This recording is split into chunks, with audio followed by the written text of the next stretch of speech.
Well, sir, I thank you so much for the amount of time that you've been able to give me. Would you mind telling people a little bit more about your book and where they can find that and your other work? Sure.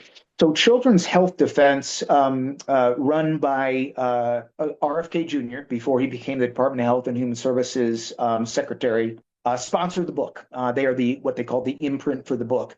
Skyhorse Publishing, grateful to Skyhorse Publishing, as well as Children's Health Defense, has put out the book. It is available on Amazon, all the other book websites. As I mentioned, all of the profits go to the widow of my colleague. I don't touch any money. Don't want anything but to do, hopefully a kindness for this family. And so, yeah, if people are want to hear about some of the history, and there, I try to draw a lot of the parallels. Talk about our rules of engagement, how we tried to dispassionately attack the program without getting in trouble ourselves, and how to pursue records corrections.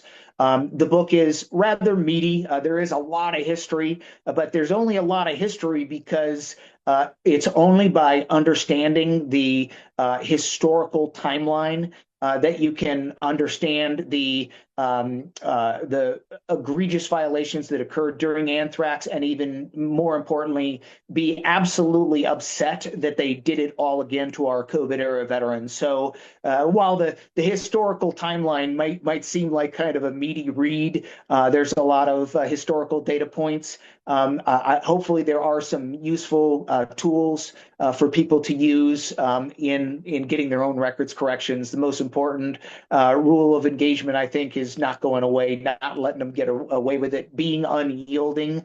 And the way I look at it is, by doing so, you won't have regrets. It can be a laborious process, but from a COVID era veterans standpoint, they are so fortunate. They should be so grateful that our current president and new Secretary of Defense and Department of Defense leadership are supporting them. They're trying to do the right thing. And if we had tens of thousands of COVID era veterans highlight their cases to the Department of Defense and made the Department of Defense realize what the true numbers are and the incredible bad behavior by the chain of command that was trying to cover up these discharges, the voluminous number of discharges, I think that would be something that they would not regret. And I think that they would have a good chance of getting their records corrected, getting back pay. And so I encourage everybody to do it. And hopefully my book is a motivation for troops to do that.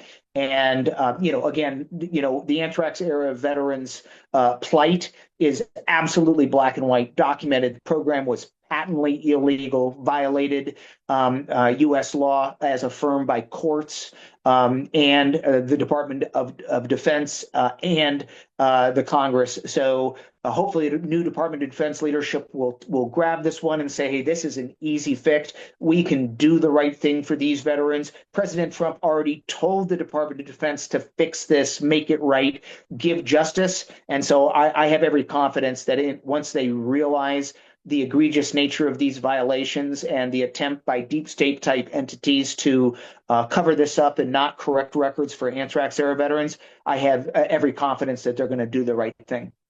From your lips to God's ears. Absolutely. Well, thank you again, Colonel Remfer, for taking the time to talk about anthrax and its parallels to COVID. I think there's a lot there, and I encourage anybody that watches this to search your website and to order your book. I know I'm going to directly after this. So thank you Well, again thanks, for your Andrew. time. Thanks, Andrew. Good luck to everybody, and get those applications in so the Department of Defense has the information to understand the depth of deceit that occurred. Absolutely. Thank you, sir. Take care.